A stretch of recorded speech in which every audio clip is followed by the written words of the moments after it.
Bom dia, pessoal. Bom dia, bem-vindos. Continuando nossa aula sobre radioatividade. Hoje é o segundo vídeo sobre esse conteúdo. Por favor, não assista esse vídeo sem ter visto o primeiro. O primeiro tem toda a noção, tem um histórico, tem as partículas mais importantes. Então, hoje é uma sequência, tá? Para entender mais fácil a aula de hoje, tem que ter visto a primeira. Mas mesmo assim, vou fazer uma revisãozinha do que foi visto no primeiro vídeo. Vamos lá? Deixa eu abrir aqui. Abre aqui, César. Bom, abriu. Então, nós vimos que radioatividade é um processo espontâneo e nuclear, em que o núcleo instável de um elemento, esse núcleo está fervilhando lá dentro, os prótons, nêutrons estão fervilhando lá dentro, e algo vai sair de dentro desse núcleo naturalmente. Esse algo que sai naturalmente do núcleo se chama radiação ou emissão, que nós chamamos, formando um núcleo mais estável. Esse núcleo mais estável não necessariamente será estável, ele é mais estável que o anterior. Esse anterior nós chamamos de núcleo pai, e esse aqui que foi formado, o núcleo filho. Legal? Vimos também que as partículas mais importantes são as partículas alfa, beta e as radiações gama. A partícula alfa é uma partícula pesada, positiva, lenta, com um pequeno poder penetrante, ele mal e mal bate em nós, já é destruído, mas tem um grande poder ionizante. Eu represento alfa 4, 2. Ou seja, toda vez que sai de mim, eu sou uma pedra, sai de mim uma radiação alfa, o novo elemento terá o número atômico 2 unidades menor e o número de massa 4 unidades menor. Já as partículas beta são radiações negativas, leves, rápidas, com médio poder penetrante e médio poder ionizante. Eu represento 0 menos 1. Pessoal, dá uma olhadinha na aula, no vídeo anterior, lá na hipótese de Fermi, que eu explico o que é o beta e eu mostro por que é 0 aqui e por que é menos 1 aqui. E as radiações gama são as radiações em que tu tem que lembrar que não são partículas, são ondas eletromagnéticas, energia pura, não tem carga nem massa. Legal? E é o que tem maior penetração, é o que nos faz mais mal. Outra coisa que eu quero que tu saiba, que fiz nos vídeos anteriores, é o seguinte, como a gente está trabalhando com radiação, a gente está trabalhando com o núcleo do átomo, não é o mais comum nós usarmos reagente e produto. Então, é mais comum nós usarmos o primeiro membro e o segundo membro. Tem vestibulares que aceitam chamar de reagente de produto, mas o mais comum nessa parte de conteúdo é chamar o que tem antes da seta de primeiro membro, depois da seta de segundo membro. Lembra que o somatório primeiro e segundo membro tem que ser igual. Se aqui tem 20, a soma aqui tem que dar 20. Legal? Outra coisa, quando o alfa está no segundo membro, a gente diz que houve uma emissão. A gente diz que saiu de dentro do X uma partícula alfa. Então, isso é um processo natural. Isso ocorre naturalmente quando ocorre emissão. Se por acaso o alfa está no primeiro membro, ocorreu um bombardeio. E o bombardeio é um processo sintético. É artificial, é o ser humano que está produzindo. Eu estou bombardeando o X para produzir o Y. Então foi isso mais ou menos que nós vimos na aula passada. Hoje veremos o seguinte, meia-vida, tempo de meia-vida, período de meia-vida. Qual a vida média do urânio? Por que uma pessoa que tem câncer de tireoide, quando vai fazer um tratamento, faz com iodo radioativo e esse iodo tem um tempo de meia-vida, assim, o cara tem que ficar isolado 20 dias num quarto. Por quê? Então, tudo depende da meia-vida desse material radioativo. Então, meia-vida é o seguinte, é o tempo que leva uma amostra para decair sua massa pela metade. Para decair pela metade, ou seja, se eu tenho 1 kg de urânio, quantos anos, quantos minutos vai levar para ele ficar 500 gramas? Quantos minutos vai levar para ficar 250 gramas? Sempre cair pela metade. Então, digamos que eu tenha uma amostra de 500 gramas de rádio, que é um material radioativo.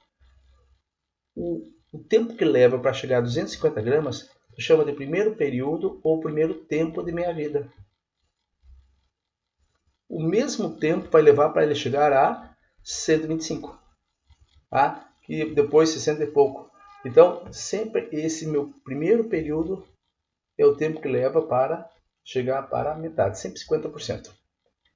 Pode-se usar uma fórmula, pessoal. Só que essa fórmula tu não precisa usar. Porque se tu lembrar que sempre decai pela metade, é só fazer um processo mais demorado, mas é fácil. E para tu não decorar outra fórmula, mas quem gosta de fórmula, olha só. A massa final nada mais é que a massa inicial dividida pelo 2 elevado a x. X é o número de períodos em minha vida que houve. Então, ó, eu tenho 500 gramas. Dividido 2, quantos períodos em minha vida teve? 2. Então, 2 ao quadrado, 4. 500 dividido por 4, 125. Mas não é necessário saber isso, tá? A fórmula geral, geralmente, ensino médio é pouco pedida. O que tem que cuidar é o seguinte, o que tem que lembrar é o seguinte. Ó, eles podem perguntar duas coisas. Eles podem perguntar assim, ó, eu te dou uma amostra e quero saber quanto resta dessa amostra, ou quero saber quanto foi consumido dessa amostra. Então, eu posso perguntar assim. No início, eu tinha 500 gramas. Houve 2 períodos de desintegração, sobrou 125. Isso aqui é o que resta da amostra inicial. Ou eu posso fazer assim, ó, quanto foi consumido no início? No início não foi consumido nada. Passou-se um meio a vida. Vou pela metade. Outra meia vida, 375. 375 é o que foi consumido dessa amostra inicial. Tá? Se consumido, pessoal, não quer dizer que ele vai se desintegrar. Ele vai se transformar em outro elemento ou vai liberar energia. Tá bom? Então, essa meia-vida aqui, ó, não depende de temperatura, não depende de pressão. Ou seja, se eu tenho... Aqui é rádio, tá? Mas vamos usar urânio, que é mais comum, mais conhecido, pelo menos. Se eu tenho uma amostra de 1 kg de urânio, não importa se ele está lá em cima do Everest ou lá no fundo do mar, não importa a pressão, não importa a temperatura, ele sempre vai decair na mesma velocidade. O tempo de meia-vida dele não depende de pressão, não depende de temperatura. E também não depende do número de átomos que tem. Ou seja, se eu tenho 1 kg, vai levar X anos. Se eu tenho 100 gramas, vai levar o mesmo X anos para ficar 50. Tá? Então, aqui para questão de curiosidade, ó, urânio leva 710 milhões de anos para decair sua massa pela metade. 700 milhões de anos para cair 1 kg virar meio quilo.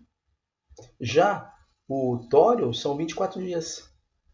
Lá no que eu falei no início, o iodo, que é usado no tratamento da tireoide, o tempo de meia vida dele é de 8 dias. Tá? Então, 8 dias, se eu tenho 1 grama, passou para meio grama, mais 8 dias 250, mais 8 dias 125, aí ele fica desprezível. Por isso que a gente fica isolado 21 dias e aí depois a quantidade de iodo que tem no organismo já chega a ser desprezível. Outro termo que nós temos que saber é a datação. Como é que eu sei a idade de um fóssil? Então a gente data a idade de um fóssil pela quantidade de carbono 14 que ainda resta no organismo desse ser vivo. Tá? Pessoal, o carbono, o número atômico dele é 6, mas ele tem os isótopos, carbono 12, carbono 13, carbono 14. O carbono 14 é o que vai ser usado para medição da idade desse fóssil. Então, ó, a radiação cósmica ela emite raios que colidem com o átomo formando um nêutron. Esse nêutron ele está na atmosfera, ele vai atacar um nitrogênio. Esse nêutron foi formado pelos raios cósmicos e ele vai bombardear um nitrogênio. Ao bombardear o nitrogênio, ele forma o carbono 14. Tá? Mais um próton que é liberado. Esse carbono 14 aqui, ó, reage com o oxigênio que tem no ar, formando CO2 14. Então, esse CO2 14 vai ser absorvido pelas plantas pela fotossíntese. E aí vem um animal que come essa planta. Então, o ser vivo ele tem uma taxa de carbono 14 e carbono 12 sempre proporcional, né, na atmosfera. Quando esse ser vivo morre, ou o vegetal morre, ele para de fazer a fotossíntese, ou para de comer, logo a quantidade de carbono 14 começa a decair. E nesse decaimento eu consigo identificar mais ou menos o tempo de vida desse fóssil, tá bom? Então, mas o carbono 14 é usado somente para seres vivos. Seres vivos depois de mortos, lógico, né?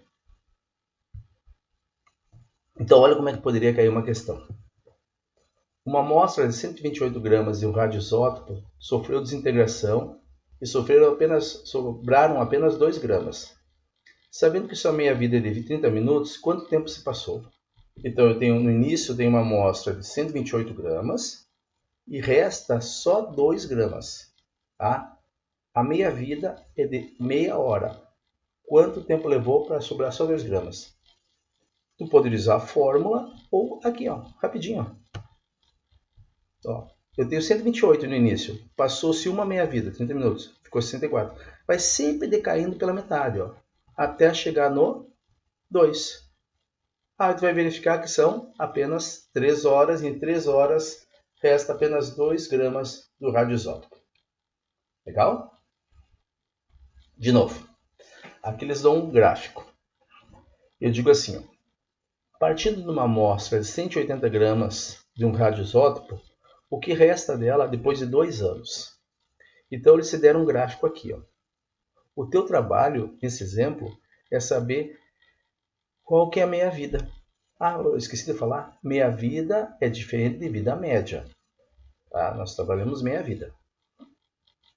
Pessoal, olha o gráfico. Esse gráfico aqui, ó, é massa pelo tempo. Aí tu consegue achar a meia-vida. A partir daqui, ó, tu acha a meia-vida para resolver o exercício. O que é meia-vida? É o tempo que leva a amostra para decair sua massa pela metade. Eu tenho 100 gramas, quanto tempo vai levar para chegar a 50 gramas? Ó, 1 ano. Então, se eu partir de 180, passa a ser 1 ano, que é a primeira meia-vida, vai ficar 90. Eu quero saber quanto resta depois de 2 anos, mais 1 ano. Ou seja, 45 gramas. Então vai restar aí depois de 2 anos. Tá vendo? Outra questãozinha envolvendo o carbono 14. O decaimento radioativo do carbono 14 é de primeira ordem e sua meia-vida é 5.800 anos. Ou seja, a cada 5.800 anos, a quantidade de carbono 14 que resta naquele fóssil vai decair pela metade. Aí ele fala aqui, considere que a proporção de carbono 14 em um pedaço de madeira antiga foi determinada como sendo 1/4 daquela em árvores vivas. Qual a idade da madeira? Então tem um fóssil e esse fóssil tem apenas 1/4 do que ele tinha quando estava vivo. Quantos anos passou para ele ficar com 1/4? Vamos lá. No início, quando eu estou vivo, a quantidade de carbono 14 que tem no meu organismo é 100%. Passou-se uma meia-vida, 5.800 anos, vai restar apenas a metade. Passa-se mais 5.800 anos, mais 50%, fica 25%. Aí que é o problema. Tem muitos alunos que não mataram essa questão porque não sabiam que 25% é igual a 1/4. Ou seja, é só somar 11.000 anos. Tá bom? Então, assim que tu vai fazer os exercícios. Nota, ó, eu coloquei aqui para vocês uma quantidade bem grande de exercícios, vários aqui corrigidos. Ó, tem uma carrada aqui, ó. Tá? Então, é bem interessante fazer eles, tá? E aí vamos para a segunda parte desse conteúdo de aula, que é fissão e fusão nuclear. Esse aqui é o símbolo da radioatividade. Pessoal, fissão, fusão. Fissão é quebra. Fusão é união. Quebrar núcleos grandões, núcleos pesados, núcleos maiores em núcleos menores. Isso é fissão. Fusão é unir núcleos pequenos em núcleos mais pesados, núcleos maiores. É muito mais fácil quebrar do que juntar. Meu sonho, não sei se é de vocês, meu sonho é pegar um monte de copo desse e jogar no chão e quebrar, que nem novela. Só que o problema tem que juntar, né? Aí quebrar é muito mais fácil, tá? Então, A fissão é muito mais fácil que a fusão. A fissão é tu quebrar um núcleo grandão, ó, urânio, em frações menores. Libera mais o neutro, mais energia. Pessoal, aqui eu estou dando uma palhinha e daí a gente vai estudar um por um, separadamente. Tá bom? Ó, e a energia que libera é mc ao quadrado. C é a velocidade da luz. 300 mil ao quadrado vezes qualquer massa libera uma energia muito, muito grande. E a fusão é a junção. Só que tu vai liberar muito mais energia que a fissão. Tá? A fusão é mais difícil, mas ela libera mais energia e essa energia é chamada de limpa. Ela não produz poluentes. Ela vai liberar a energia e hélio. Tá? Já o lado ruim da fusão é o lixo atômico que ele vai produzir. Uma vez que tu trabalha com urânio, depois ele liberar a energia suficiente, o que tu vai fazer com o lixo? Esse é o problema. E a poluição térmica que ele produz. Já vou mostrar isso para vocês. O lado ruim da fusão é a energia que eu necessito para iniciar a reação, que tem que chegar a milhões e milhões de graus Celsius para poder ocorrer a fusão. Então, esse é o lado ruim. Uma vez que tu conseguiu isso, a energia produzida é a energia limpa. Então, vou começar a estudar um por um. Fissão. Descoberta a fissão por dois cientistas alemães, o Otto e o Fritz. É bom lembrar também que tem uma menina chamada Lise, austríaca, que ajudou muito na fissão nuclear. Tá? Então, nós temos duas cientistas que são triste, né? Mas são duas cientistas que não são muito deveriam ser muito mais conceituadas que é a Madame Curie e a Lise. A Lise está relacionada à fissão nuclear. Pessoal, fissão é o seguinte, ó. Tu vai pegar um núcleo instável, esse núcleo aqui está altamente instável, está mexendo, está muito instável, e eu vou bombardeá-lo com nêutron. Ao bombardear com nêutron, eu vou instabilizar mais ainda, aí ele vai se romper, formando outros elementos e liberando muita energia, mais nêutrons. Ó, o urânio instável, vem um nêutron, colide, nota que passou de 235 para 236, ficou muito mais instável ainda, instabiliza mais, quebra, liberando muita energia, os outros dois elementos, criptônio e bário, e mais nêutrons. Vamos entender? Olha só. Esse urânio ele é 235, eu quero quebrá-lo. Tá? Então eu vou bombardear com nêutrons. Existe um emissor de nêutrons. Digamos que é uma máquina que produz nêutrons e ela vai liberar o nêutron. Esse nêutron sai com muita velocidade. Ele sai com tanta velocidade que ele atravessa o urânio. E eu não quero. Eu quero que esse nêutron fique aqui no urânio. Que eu quero que ele instabilize mais ainda. Então, eu faço ele passar por uma piscina de água pesada. Água pesada é quando o hidrogênio está na forma de deutério. Lembra que o hidrogênio tem isótopos. O prótio, 1,1, o deutério, 1,2 e o trítio, 1,3. Então, o deutério, a água pesada que tem deutério, é usada em reatores nucleares para frear, para diminuir a velocidade dos nêutrons. Então, esse nêutron diminui de velocidade e ele acaba ficando aqui no núcleo do urânio, instabilizando esse urânio, fazendo a sua fissão, quebrando em bário, criptônio, liberando muita energia e mais nêutrons. Esses nêutrons produzem a cisão novamente. Olha só. O urânio quebra, liberou energia, e esses nêutrons produzidos vão fazer uma nova cisão, tá? Que faz outra cisão, vai sempre liberando mais nêutron, que acaba provocando uma reação em cadeia. Tá? Pessoal, existe uma coisinha chamada massa crítica. Massa crítica é a massa necessária para a reação ocorrer em cadeia, em que eu não consigo mais controlar. Eu, em laboratório, ou eu, usina nuclear, eu consigo controlar esses nêutrons que são produzidos na fissão. Então, eu corro a fissão, eu capturo os nêutrons e vou controlando quantos urânios eu quero que quebre. Só que tem uma massa chamada massa crítica, em que torna-se incontrolável e a reação ocorre em cadeia. Tá? No caso do urânio, são 50 quilos, urânio, a reação em cadeia, incontrolável, vai explodir. Tá bom? E a quantidade de energia que é liberada é muito, muito grande. 1 grama de urânio libera energia equivalente a 5 vezes 10 na 10 joules. 1 joule é igual a 1 watts, quer dizer que vai liberar muita energia. Aí tem que saber outra coisinha.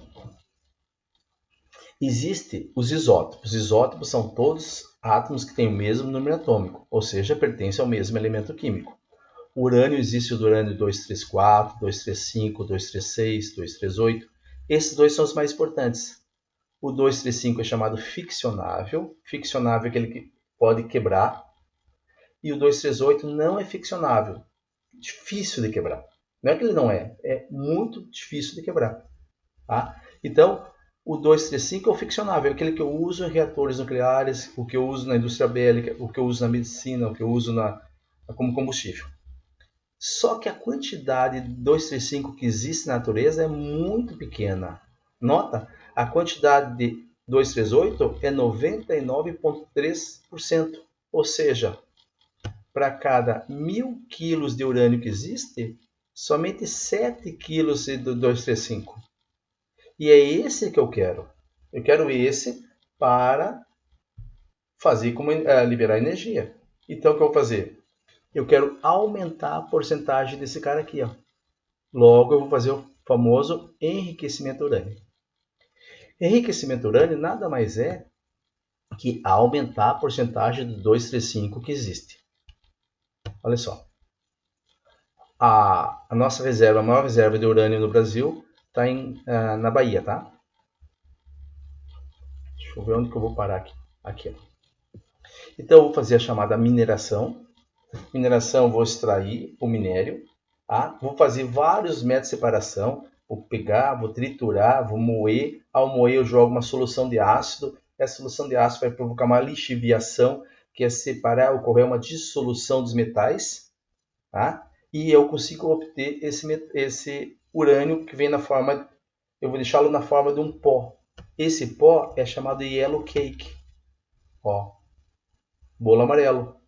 Esse yellow cake, por uma reação com flúor, eu vou transformar em hexafluoreto de urânio, que é a mistura dos dois gases. E aí eu vou botar em ultracentrífugas.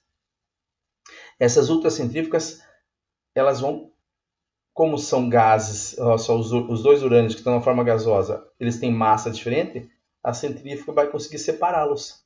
Pessoal, aqui, ó, cada coisinha dessa aqui, ó, é uma centrífuga. É uma carrada, são mais de 100 centrífugas, uma do ladinho da outra. Essa junção de centrífugas se chama de cascata de centrífugas. Então, olha só aqui, ó, só para ter uma ideia. Ó. O urânio, eu faço a separação, obtenho o yellow cake eu transformo em gás, esse gás eu boto na centrífuga. Essa centrífuga vai centrifugar e eu quero aumentar a porcentagem de 235, né? Então, só para ter uma ideia, para eu enriquecer, ó, quando eu consigo obter 3 a 5% de eletricidade, de 3 a 5% de 235, eu uso em eletricidade. Nós enriquecemos no Brasil numa cidade chamada Resende, no Rio de Janeiro. A gente enriquece urânio de 3 a 3,75%. Então é usado basicamente em eletricidade. Só para tu enriquecer a 3,5%, tu vai ter que ter 24 cascatas, cada uma com 164 centrífugas. Pessoal, isso aqui é uma centrífuga. Se tu juntar 164 dessas centrífugas aqui, ó, tá uma cascata. Tu vai ter que ter 24 iguais a essa para enriquecer a 3,5%. Aí depois tu lê aqui, ó, à medida que tu quer enriquecer mais, vai ter que ter maior quantidade de cascatas. É muito difícil. Quando eu enriqueço a 20%, medicina ou também usado em submarinos nucleares como energia. Mais 90%, indústria bélica. Tá bom? Ó. Então, esse urânio enriquecido, eu transformo ele de novo em pó e vou transformá-lo numa pastilha, que ele tem mais ou menos 1 centímetro. 1 centímetro. Tá?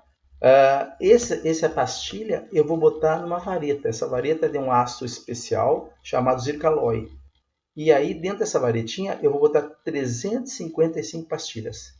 Pessoal, duas pastilhas, só duas pastilhas dessa, olha só o tamanho.